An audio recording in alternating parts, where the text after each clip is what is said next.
Were you into artists growing up, like Picasso or Van Gogh? I didn't know anything. I didn't even know you could be an artist. Only a form of artwork I knew was like cartoon shit, like drawing Bugs Bunny or being like a comic book artist or something like that. So that was where I was more geared to going. Like, oh shit, let me get these books on how to draw superheroes and shit like that. Like, let me do those things because that's gonna be the out, if you will. But it wasn't until I actually got out of high school and everybody else went to college and shit for fucking art and whatever the fuck they wanted to pursue in their life. And I was just sitting at the crib, smoking and shit like that. I just started kind of smoking weed at that point. So I was just sitting at the crib a lot, hanging out with the homies, doing a bunch of nothing. Then I started watching documentaries on like Warhol and all those type of things. Because I graduated in 2009, and that's when Kanye came out with the Graduation album. And that's when he went on 106 in Park and he said that he paid Murakami, I think like 100 grand to do his album cover. And that's when I realized there was an artist that was alive today that was making $100,000 to paint an album cover.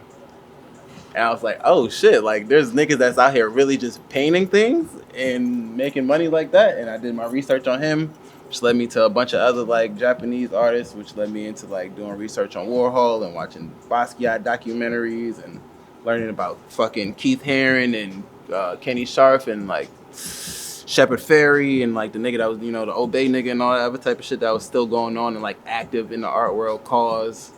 It's like, oh yeah, these niggas are like active today artists and painters and making fucking money off of that shit. So I was like, oh, there's still an actual field. Like, you don't gotta be fucking Da Vinci or no shit like that, you know? Because for the longest, I mean, if you don't know, you just don't know. So I had no clue that you could still do this shit on like a Da Vinci type level, but not be fucking, you know what I mean, dead or from Italy. It's funny you're not the first person that said that. What's that? That they didn't know you could be an artist. Yeah, like my family ain't I doing didn't that know you shit. could be a photographer. Yeah, I didn't like know niggas that. wanted me to be an architect or a doctor or all the other fields that they want you to do. Cause you know I was good at drawing, plus I was really good at math. I made it to like trigonometry and fucking calculus and all that other type of shit. Then you have to start dividing fucking percentages and all this other shit, and I didn't want to do that no more. But yeah, niggas didn't know that. No one tells you you can be a painter. Like no one tells you you could just paint shit at your studio and just use your creative. Somebody gonna buy it. People gonna like it. People gonna support it. Cause that's how it started happening. I was painting the t-shirts in school. I got out of school. I used the materials I had to paint the t-shirts, and I started painting on the boards I would use to wrap the t-shirts around to paint the shirts for school. So I started actually just painting on those boards. So my first couple paintings was on like some random boards, and it looked like just like Warhol type shit. You know what I mean? With just the paints that I had for like fabric paint, so it was like kind of puff print paint. It wasn't really made for paint and shit like that. So I did my first couple paintings like that, and I put that shit on Facebook. And then a homegirl that I had from high school hit me up and was like, "Yo, I got a cousin that want to get some artwork done, and you the only nigga I know that do paintings." That really do it. Yeah, that's like actually a painter. And especially at that time, it was like, you know, nobody else in my school was really painting. So she hit me up and she put me in contact with her cousin. This in the A or this up here? This is Atlanta. This So is like a 3-year period before I even got here. so Atlanta kind of like is kind of shaping your creative. Yeah, at the beginning, Do yeah. you feel like if there's any difference between the way creativity is cultivated in Atlanta than up here? The way they kind of like get behind it or support it? Yeah. I didn't really get a chance to see what Atlanta had to do creatively, to be honest, because it was happening before I was even 21. So it was happening like fresh out of high school. So I'm 18, 19. I moved up here at 20.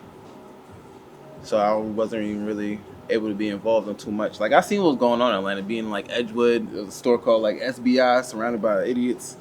That was downtown. That was smooth. You know, that's like the early days of like Fat Man Key and like what's the homie 2-9, like Curtis and them niggas like being around like those situations and like those groups.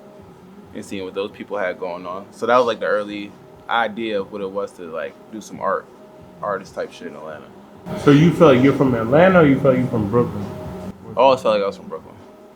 Okay. Yeah. Because I was never in Atlanta long enough to be from Atlanta because I was always coming. I mean, we came up here all the time. Even though I lived in Atlanta like every summer and every Christmas and every Thanksgiving, like niggas was up here. So like, yeah, I'll be in Atlanta, but then 3 months during the summertime, I'm in Brooklyn on Flatbush or some shit like that, you know. So I was never in Atlanta long enough to really get too deep into Atlanta. Even though I love Atlanta and I love like, even if me saying Atlanta is weird because it's not really Atlanta, it's more like Gwinnett in the north side on those sides of town. That really helped shape shit.